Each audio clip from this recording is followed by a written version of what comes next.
This is Tom Kozlik, the head of public policy and municipal strategy at Hilltop Securities. Thanks everyone for joining us today for this episode of our Hilltop Talks, politics and finance podcast series for 2023. This is the first and final episode for the year. Thanks everyone for the encouragement to get back at the podcast series this year. We have taken a pretty big break since last year. The demands of being on the road and business life after COVID took some adjustment. But we are going to do our best to bring you important insights in the podcast format in 2024. And as a reminder, these Hilltop Talks discussions are with subject matter experts that we I think are important and that intersect the areas of politics and finance at the federal, state, and local level in the United States. We often concentrate on issues related to U.S. public finance and the municipal bond market.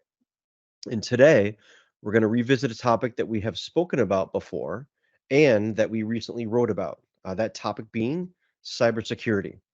Back on December 5th, we published a report, U.S. Municipal Water Authorities Targeted with a Different Kind of Cyber Attack. I wanted to discuss the issue with a guest, an informative guest that could help shed some light on what has been happening and what may be happening going forward, more importantly. So we're coming back to a returning guest, friend of the podcast, Omid Rahmani from Fitch Ratings. Welcome back, Omid, and thanks for coming back to chat with us. Thank you, Tom, for having me. It's always fun to get with you guys and talk about interesting things. Interesting and important. I'd say also cutting edge. I want to talk a little bit about your background before we jump in. Omid is an associate director in Fitch's U.S. Public Finance Tax Supporter Group in Austin, Texas. He works on a team that covers local government issuers in Louisiana, Arkansas, Texas, Oklahoma, New Mexico, Colorado, and Arizona. In addition, he also serves in the company-wide cyber risk team, which is within the company's cross-sector ESG group. He serves as the cyber risk lead for Fitch's public finance group. And before joining Fitch, Omid worked at another rating agency, and he is an active archaeologist. And I also wanted to mention we've had past podcasts with Omid in 2021 and 2022, back where he was helping us to initially identify cyber risks as a potential threat to public finance. That seems like a long time ago, even though it really wasn't. Last time, back in the beginning of 2022, he helped explain to us that cybersecurity has risen to the top of the issues that public finance managements are concerning themselves with. And I think that now we've gotten to an even more important or more severe level of concern with cyber. And I'm going to jump right into a dramatic overview to help set the stage for this discussion.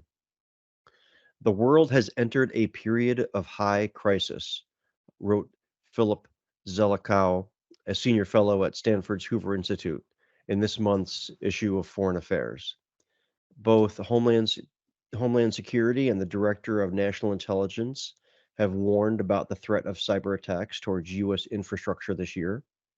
The FBI director, in testimony to Congress on Halloween, warned the cyber targeting of American interests and critical infrastructure that we have already seen conducted by Iran and non-state actors alike, we can expect to get worse if the conflict expands, as will the threat of kinetic attacks. So far since November, a single-digit number of U.S. water authorities have been attacked. Specifically, we know the Municipal Water Authority of Aliquippa, Pennsylvania was one of them that was targeted in November. And that's one of the things that we focused on in that report that we published in the first week of December. Omid, question for you.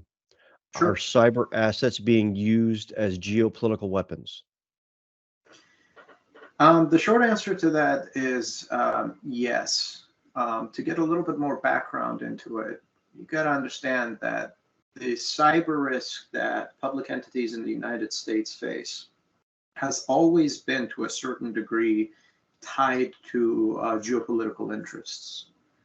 That is extremely evident and clear now more than ever. We are, every expert that I talk to is in agreement that we are at about as highest level of cyber risk when it comes to critical infrastructure and US assets that we've ever been in.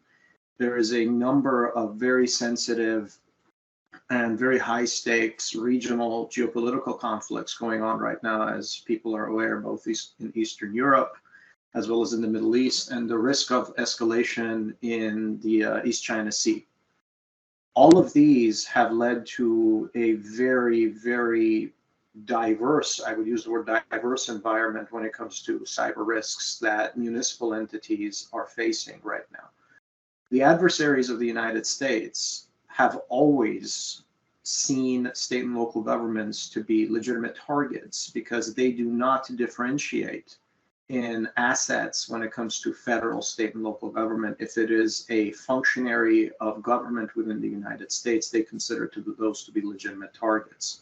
And as we're going through this period of geopolitical uncertainty, realignment, and now several kinetic conflicts around the world, that risk for cyber warfare, cyber sabotage, cyber espionage is increasing outside of just a ransomware risk, which Tom, you and I talked about the last couple of times that we met with. And that's an important distinction, right? Because even in the initial conversations that I've been having over the last couple of weeks about the attacks on these U.S. water agencies, some of the responses that I get from some of the folks I spoke to said, "Yeah, we've known about the increase of cyber attacks over the last couple of years. What's the big deal here?" So I think that differentiating from, uh, and I'm not, I don't want to make light of ransomware attacks. They can have a drastic impact, especially financially, for sure.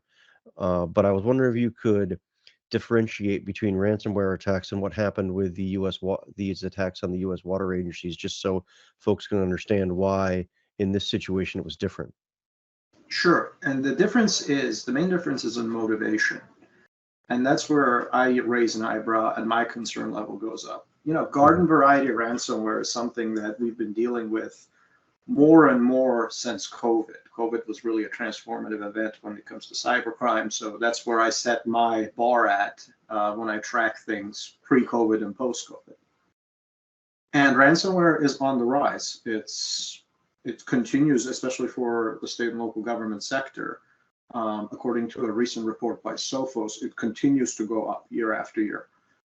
But the motivations are clear in ransomware for the most part.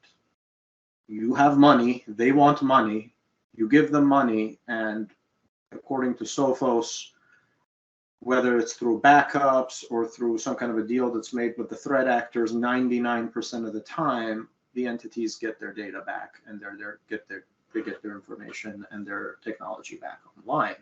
The motivation in ransomware is very clear.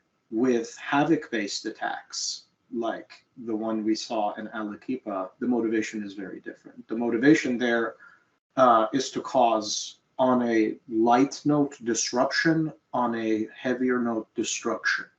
And those types of attacks can have a human impact. Not that ransomware can't, as we've seen with hospitals recently. Ransomware situations have been crippling. They've resulted in ambulances being rerouted, surgeries being changed in relation to dates and venues. So those two can have a human impact as well. But the motivation for these types of Havoc-based attacks, like we saw with Arequipa, and now I believe there's, according to the White House, the numbers up to 9 other ones, so we're officially in the double digits when it comes to water systems. Those motivations are very different. Those motivations are to cause disruption and destruction. And this recent spate of attacks that were conducted, of which Arequipa is one example, they were conducted by an advanced persistent threat actor, a nation state originating in the Middle East, which is active in the conflict in the Middle East.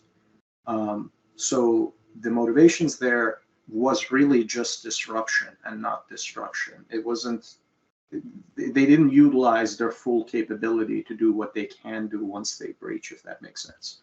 So you put these in the category of Havoc based, but what you're saying is that the human level impact was minimal because what they were going for was more disruption and or something along the lines of they're trying to send the messages of, hey, look what we can do. That is essentially the nature of this recent spate of attacks. Hmm. In addition to that, that particular water authority had the training and the ability to switch to manual controls and to be able to continue business Hmm. in manual means. And that is, although some may see that as somewhat antiquated, that is an excellent way to mitigate these situations. I can tell you that not all water systems nationally, there's something like 50,000 drinking water systems nationally, have that capability. Actually, This does is it? really on a case-by-case basis. Can we step back for a moment, and can you review exactly what it is that we know about what happened in Aliquippa? Sure. So the incident happened because of a special monitoring tool manufactured by an Israeli company. This tool is a very popular and very low cost, basically monitoring tool that's used within the water sector as well as the transportation sector. There's some in the electrical sector. Various critical infrastructure sectors within public finance use these computer monitoring devices. And it was the flaws, the vulnerabilities within these devices that were exploited by this advanced persistent threat actor, this nation state originating out of the Middle East, to conduct these attacks. Now, these types of attacks had happened before, but they had happened within the context of the conflict in the Middle East and in the region between the two belligerent parties.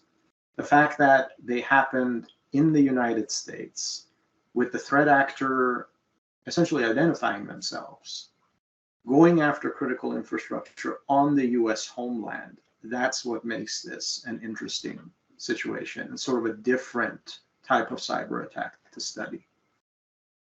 So has this type of havoc-based attack occurred before, either in the U.S. globally, and had a human impact? Yeah, the short answer is yes. Havoc-based attacks traditionally in the United States have been very rare compared to things like, for example, ransomware or just traditional internal hacktivism or data breaches. Havoc-based attacks are the rarest in some ways, but in my opinion, they can be some of the costliest. And I just don't mean cost in terms of money, I mean cost in terms of disruption. Now, the situation that happened in Pennsylvania is part of a much broader geopolitical realignment and conflict that we're seeing right now. This is a use of cyber warfare as a component of hybrid warfare or asymmetric warfare. You can see these sorts of escalations both in a kinetic nature in the region in places like the Bab el-Mandeb or the Gulf of Aden, or US bases in the region, as well as cyber attacks that are going hand in hand. And it's not just the United States. A very, very similar attack exploiting these sort of monitoring tools actually happened in Ireland recently, about 4 or 5 days ago. And in that attack, again, a small water provider was targeted, very similar population profile to the population that the system in Pennsylvania serves. That particular water provider was actually down, so households were not able to receive water for 2 days before other and ancillary means had to be established to provide services to them. Could these types of havoc-based attacks, whether it's the type of attack that we saw and that are seeing in Ireland, or the attacks in the U.S. water agencies, could these be avoided? Are there steps that they can Um, take to avoid to protect themselves? so we're entering an era within cyber risk where I'm not really looking at avoidance anymore.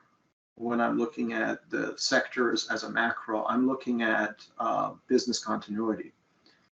It's not about whether you can't get hit anymore. I mean, the threat actors, just by design, are going to have to be ahead of the defenders because it's their job to find vulnerabilities.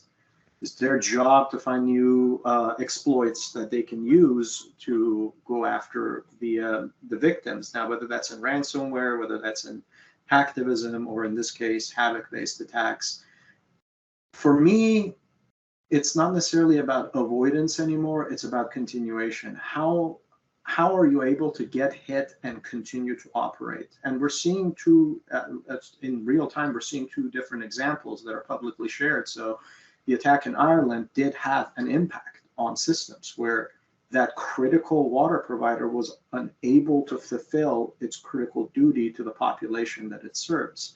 In the attack in Pennsylvania, that particular water system had the ability to manually monitor and run its system. As a result, thankfully, it did not have the same kind of human impact.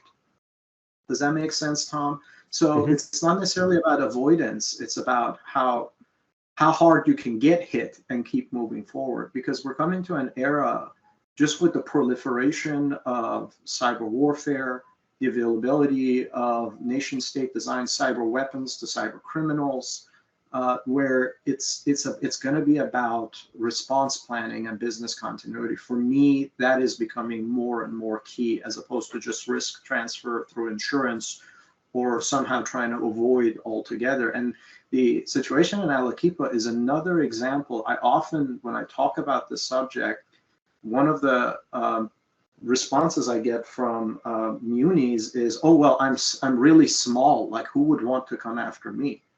The irony is, some of the most interesting Havoc-based attacks we've seen globally, including ones in the West and in the United States, have happened to fairly small providers who you would not think other nation states would have an interest in going after. They don't think that they're targets, and I think that one of the distinctions, you mentioned this in a few minutes ago, but I don't think that there are a lot of people, especially in the U.S., that understand that internationally, folks don't necessarily differentiate between the federal, state, and local government level like we do in the U.S., right? So that That's correct. very well could be one of the key reasons of why it is that folks at smaller local government entities or smaller utilities might not think that they're a target, but in fact they are. That's correct. That is correct. Our adversaries do not see a differentiation between state and local and federal government, when here in the United States, we see a very clear differentiation, and that is glaringly evident when it comes to resource allocation on the defense side. So are there steps that some small, medium, or large entities are taking, especially in the face of the landscape and how things have evolved since the beginning of 2022 with the conflict in Ukraine, with the increased tensions in the Middle East? Is there more attention being paid to this? I think more attention is being paid to it. I just don't know if it is equal to how quickly the rate of the asymmetric warfare and the cyber warfare have been growing. And the ultimate question, Tom, it always comes down to resources. It always comes down to resources, and it always comes down to sovereignty. Local sovereignty is a very unique concept that we have here in the United States. Like I mentioned earlier, we have 50,000 water systems with essentially 50,000 different perspectives of how to do cybersecurity and how to do response planning and how to do business continuation. That creates a level of unequal risk, if that makes sense. I was asked by at another speaking engagement I had, I was asked by a person who actually works on this topic within the federal government about, like, what is the perspective as far as a national security blanket when it comes to cyber risk for state and local governments. And my response to him was that, well, I don't really see a blanket, I see a quilt. And some patches are made of tissue paper, some patches are made of steel, some places have no patches, some patches are just made of normal cloth. It is a complete amalgamation of perspectives and philosophies. And it always comes down to resources, not just in money for systems, but also in talent. I've talked about this before.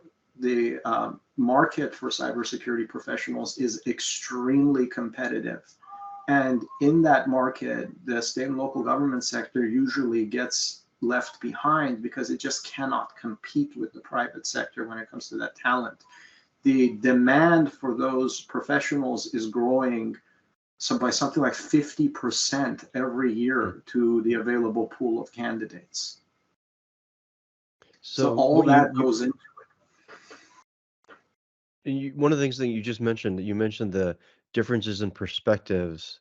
That I'm thinking about. I'm thinking in my mind the differences in perspectives between the threat actors and then the, the perspectives and the things that folks at the U.S. federal government level are able to do, Sure. and then folks just who are focusing on public finance and the municipal industry, like the perspectives that they have. I'd have to imagine that those perspectives are much different, and it's probably not even. I mean, resources. I'm sure that's definitely important, but uh, I think that there's probably, as you were talking, what it is that I'm thinking about is,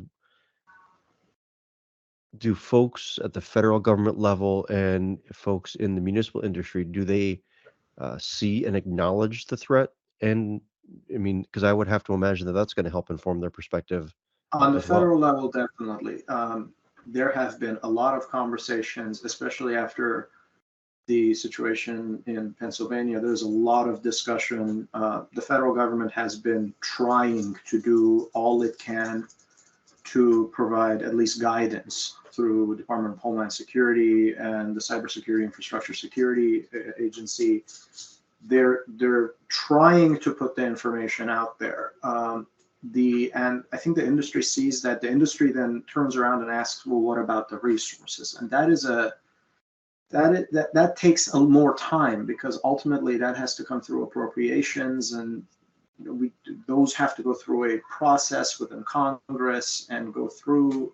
That takes more time, and I think that's one of the challenges of cyber risk that I've seen really since COVID, is the pace of the advancement of the threat landscape is far faster than the pace of legislation and regulation.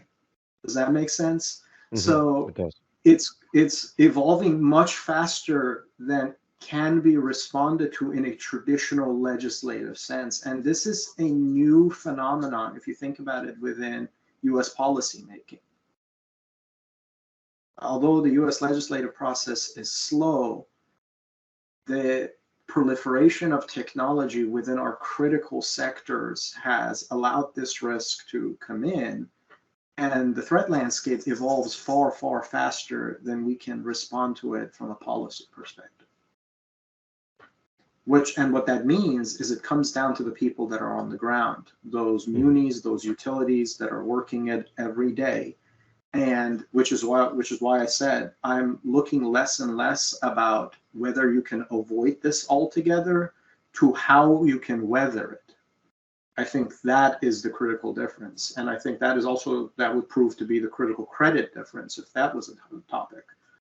If you have an entity that can, suffer a nation state intrusion, and granted, again, this one was more of a disruption than a destruction type of attack, and still continue business, I would see that as, definitely a positive view of management there. So it comes down to management, and it comes down to how this risk is being managed on the ground by the people in the industry day in and day out. And like I said, even within that mindset, there is thousands of different perspectives of what it is to be safe. Because there's so many entities. Yeah, because there's so many entities and because they have control, they have local sovereignty over their decision making on the topic. Omid, thanks for that. I want to close by asking you one more question. We've been talking for years now. Hilltop hosted a cyber-related conference back in the beginning of 2020 before COVID. In 2020 and 2021, and in the podcast that we recorded back in 2021, you were very clear in identifying the concern that you had about the threat that cyber attacks could pose. At the beginning of last year, after Russia invaded Ukraine, you predicted and or forecast and said that you were expecting that cyber could be used as a geopolitical weapon. This is starting to come true. The final thing that I wanted to ask and what I want to close with today is now that we're closing out 2023, what is it that you're expecting to happen and or evolve when we start the new year in 2024? Sure. I wish I had a crystal ball and could tell the future. It would be very useful for me. Well, you seem to be doing pretty good so far. Thanks, Tom. But I don't expect this situation to improve. What we've seen, conflict throughout human history, not just when it comes to cyber, but conflict has always led to massive innovation. And we've seen this happen with cyber weapons and cyber warfare as well. Just in the last 2 years, the deployment of cyber weapons such as Viper tools in the conflict in Eastern Europe that have gone after critical electric infrastructure there. Usually when these tools and these weapons are developed by nation states, then it's only a matter of time before they're propagated within the wider cyber criminal community and are used within the wider cyber criminal community. The geopolitical situation globally does not seem to be improving, at least at the current time. And as a result, I would expect that these types of Havoc-based attacks are going to continue and become more prevalent. I mean, if you think about it, just in the water sector, just based on what the federal government has now disclosed, there's been 10 simultaneously. And that is more than the last several years combined. And that's just in one act, one fell swoop. So I don't think that situation is going to improve. I think the risk landscape is going to continue to evolve to a more serious nature, especially now that we have open involvement of nation states. And I think that is what makes the situation that happened in Pennsylvania very interesting to study, is that usually when nation states go after critical infrastructure in cyberspace, like we saw with the Volt Typhoon campaign earlier in the year, they do so very quietly, very calculated. And it's more cyber espionage. This was a direct Havoc-based destruction attack with the nation state clearly identifying itself, clearly identifying its motivations against a critical infrastructure sector on the US homeland. That itself is a new type of phenomenon. That's, for me, there's always the last few years, there's been watershed events that sort of up the landscape, the threat landscape. This is one of those. This has upped the threat landscape. And in addition to that, it is possible that we could see, if the geopolitical situation continues to deteriorate, we could see more serious types of attacks where they're no longer about disruption and now they're focused on destruction. Because these nation states do have the tools to do that, and they have deployed them in the past 2 years. They just haven't deployed them here yet. So overall, that risk continues to be a serious risk. And again, I look at the people on the ground, the folks that are working with the municipalities and within the critical infrastructure sector. My concern when I speak to them is, how prepared are you to continue to do business as usual? Are you able to do a day without SCADA? if you're a water treatment plant or a electric utility? Is that something you guys have talked about? Do you guys train for that eventuality? Because that is the world of tomorrow, where cyber weapons are going to be proliferated, and cyber warfare is now becoming a very legitimate form of low-intensity asymmetric warfare. So the risk is elevated over the last couple of years, and you're expecting the risk to continue to elevate into next year. I'm certain we're going to have you back to talk more about this. Thanks for joining us to talk today. Thank you, Tom. And thanks very much for those who tuned in and downloaded our recording today. And again, I want to thank everyone for listening. I want to thank one more time Omid for joining me. I really enjoyed our discussion.